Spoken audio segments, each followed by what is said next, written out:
Assalamu alaikum. My name is Hafsa Tehrin Nayab and I'm here to discuss light reactions of the photosynthesis.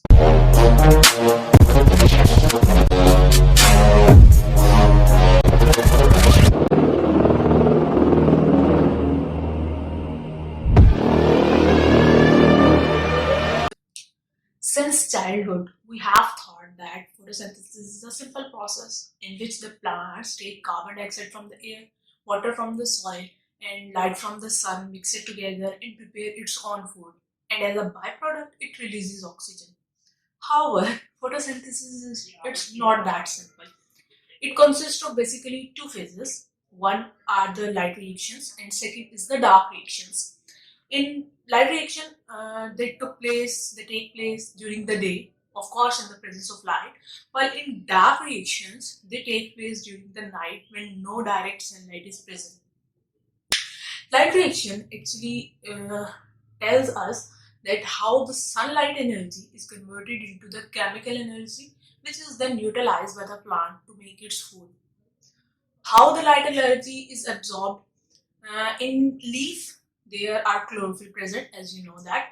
Thylakoids have special photosystems. Photosystems absorb the light and convert it into and transfer it into the electron transport chain to make the chemical energy. Photosystem basically consists of two parts. First is the photosystem antenna complex, and second is the reaction center. First, the antenna complex are like antenna network that transfer the photon of light or the electron of the light from one antenna to the other and ultimately to the reaction center. These photosystems actually consist of chlorophyll A, chlorophyll B, and carotenoids like pigments. These antenna complexes, when light falls on these antenna complexes, they transfer the light energy, the photons, to the reaction center. The reaction center has two parts. First, the chlorophyll A molecule, and second, the primary electron acceptor. This primary electron acceptor then accepts the electron and transfer it to the nearby electron transport chain through which the energy is converted. So, photosystem consists of two parts, antenna complex and the reaction center. And photosystems are of two types basically. How they are differentiated? First is the photosystem 700 and second is the photosystem 680. 700 absorb the wavelength of the light.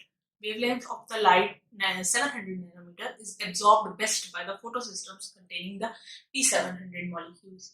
And P680 containing photosystems will absorb the light 680 nanometer wavelength. This is the basic difference between photosystem 1 and photosystem 2. Now moving towards, we have talked about photosystems types, and photosystem structures. Then the electrons are being transferred from the reaction center to the electron transport chain. Now how we will see that how the light energy is converted into chemical energy. In this, first, when the light falls on the P680 is the photosystem 2. In both reactions, the light will fall upon the photosystem and both electrons will move towards their respective electron acceptors. Here we will see that the light fall on it and the electron acceptor, electrons will move towards the electron acceptor. Here the void will create, and as the nature says, there should be no void in any space.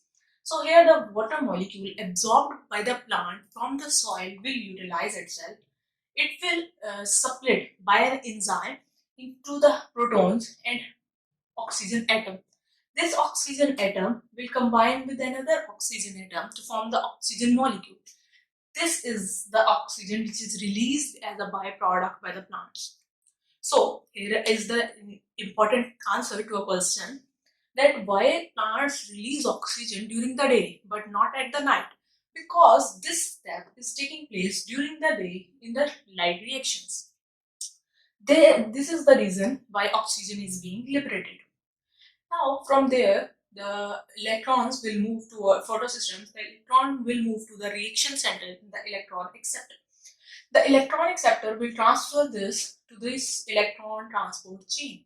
Electron transport chain, as you can see, is moving along the gradient, and as a result, this electron, as it is going toward downward, this will release energy, and this energy will utilize to form the ATP. ATP is the chemical form of an energy, adenosine trimonophosphate. So we will discuss the electron transport chain. This is plastoquinone and electron carrier. This is a series of cytochromes. This will contain cytochrome A, B, and C. And then the plastocyanin. It is a this is a copper containing protein. So then the light will, as the light falls on the photosystem 700, here will also be the void will be created. As the electrons are moving its respective electron acceptor. So this void is being filled by these electrons coming downward to the photosystem 700. Then this electron acceptor will accept these electrons and then transfer it to the respective electron transport chain. This is pyridoxine, which is also a protein carrier as like plastocyanin, but contain an atom called iron as its central atom. Then is the NADP reductase. This is an enzyme that will convert NADP into NADPH with the help of these electrons. Now we have prepared two things. First is the chemical energy in the form of ATP. Second, reducing power energy in the form of NADPH.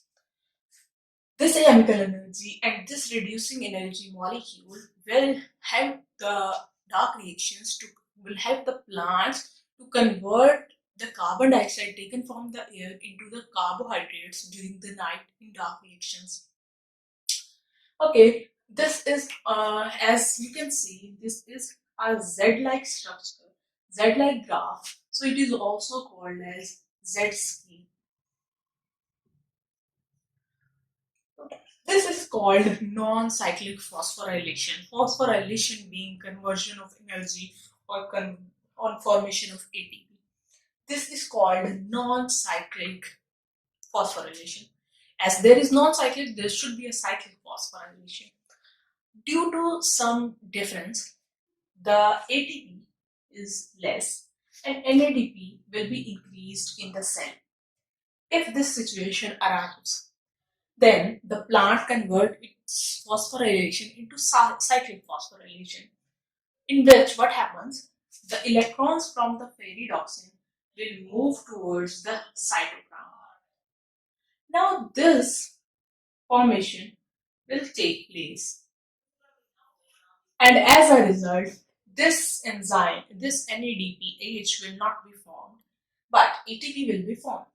So ATP energy will increase, ATP resources will increase. So this is non-cyclic and cyclic phosphorylation. And this ATP is chemical energy, NADPH is reducing power. Both of them will convert the carbon dioxide, will help the plant to convert the carbon dioxide to reduce the carbon dioxide into the carbohydrates or in its food. Okay, now let's see. Chemiosmosis, yes, a brief introduction of chemiosmosis. This ATP is formed with the help of ATP synthetase in the cell wall of the thylakoids, in the membrane of the thylakoids. This electron transport chain will provide the energy to the ATP synthetase, and this enzyme will create the ATP necessary for the dark reactions. Thank you very much.